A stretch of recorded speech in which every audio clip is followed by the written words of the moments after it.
Kamusta? Mabuti! For today's video.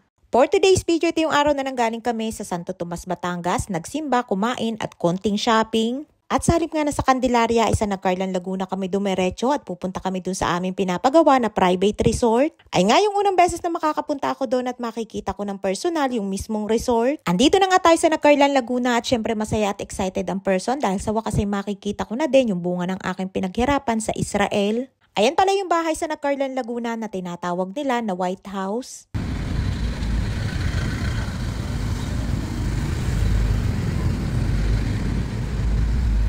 Eto nga't malapit na tayo dun sa resort at kapag manggagaling ng San Pablo ay makalampas lamang yan ng nag-Carlan Cockpit Arena. Nag-Carlan Liliw Road na nga yan at pwede na nga din lakadin ang papunta sa Liliw at malapit lamang din yan sa bayan na nag-Carlan Laguna. At napakalapit nga lamang din ang resort sa mismong highway at pwede lang ding lakadin. Eto nga at malapit na tayo at papasok na sa Sotoya Subdivision. Sotoya Subdivision.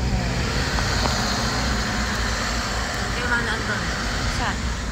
Tanaw ko na nga dyan ang bakod at eto nga at nakarating na din kami. Nang dumating nga ako ay hindi pa tapos yan at marami pang kailangan gawin at ayan nga at meron pang mga hollow blocks. Dinala nga din namin yung mga Uratex foam at upuan na gagamitin dyan sa resort at daladala nga din namin yan hanggang Santo Tomas. At pagdating nga ay sinubukan ko na ding ikabit yung mga kortina na nabili ko lamang din sa Salamat Shopee at in-order ko pa nga yan bago ako umuwi ng Pinas. Nakakatuwa nga na mamili ng mga gamit sa bahay at hindi ko nga din akalain na makapagpapatayo ako ng ganan. At minsan nga naiisip ko din na totoo ba ito na nakabili ako ng sarili kong lupa at nakapagpatayo ako ng sarili kong private resort. Minsan nga yung akala natin na imposible ay pwede din palang maging posible basta magtiwala lang tayo. Ay nga't nahimatay na ang aking kinakabit na kortina at medyo malambot nga yung nabili na lagayan kaya hindi kinaya ang bigat ng kortina. Pilit pa nga namin kinakabit dyan ng anak kong panganay ang kaso ay hindi na kinaya. Kaya ang ginawa namin ay pansamantala muna naming ipinatong sa ibabaw ng kisame.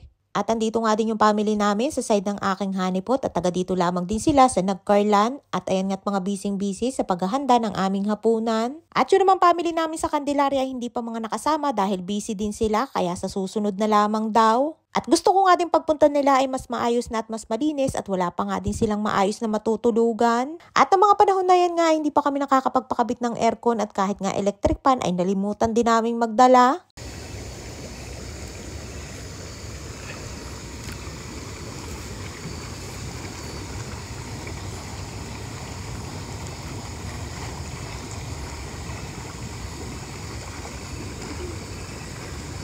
Ayan yung ating swimming pool na may jacuzzi at may pa-bubbles pa nga. Mayroon din yung faucet fountain at may gazebo nga sa harap na pwedeng pagtambayan. Medyo madilim pa nga yan at hindi pa namin nalalagyan ng ilaw sa labas pero ngayon ay may ilaw na yan sa labas at maliwanag na. At sa aming mga future clients ay siguradong mai-enjoy nyo ang pag-stay dyan. Bukod sa maganda at malawak ay tahimik din dyan at malayo sa ingay at solong-solo nyo nga ang buong resort. At may maganda ding tanawin at sa araw nga ay kitang-kita dyan ang dalawang bundok, ang Mount Banahaw at Mount San Cristobal na kilala din sa tawag na Devil's Mountain. Bukod nga dyan sa Infinity Pool ay meron ding malawak na ilog sa baba na pwede rin panliguan. At dito nga sa Ako Infinity Private Resorts and Events Place ay malaya ka makapag-i-enjoy at makapag-re-relax. At dahil nga may gazebo yan sa harap ay kahit nga may mga kasamang bata ay mababantayan pa rin ng mga mommies habang nag-i-enjoy sila.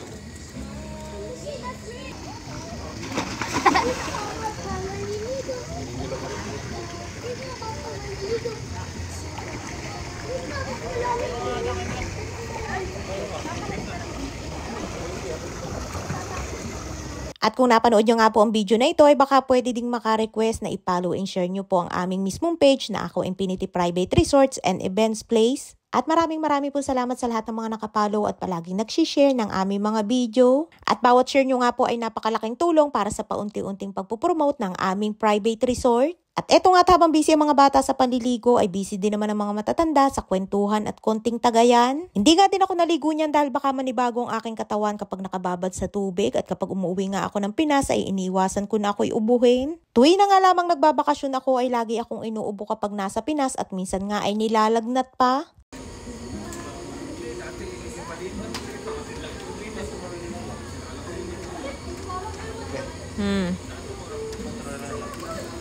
Tapos na nga silang maligo habang yung ibang mga bata ay nakatambay na sa taas. At eto nga si Tutoy na talaga namang enjoy na enjoy sa pagliligo na kahit nga hating gabi na niyan ay ayaw pang paawat. At kung nag-enjoy nga si Tutoy, abay hindi papatalo dyan ang kanyang papa na parang masigit na siya ang nag-enjoy. Parang promote. Masali po ba kayo sa vlog?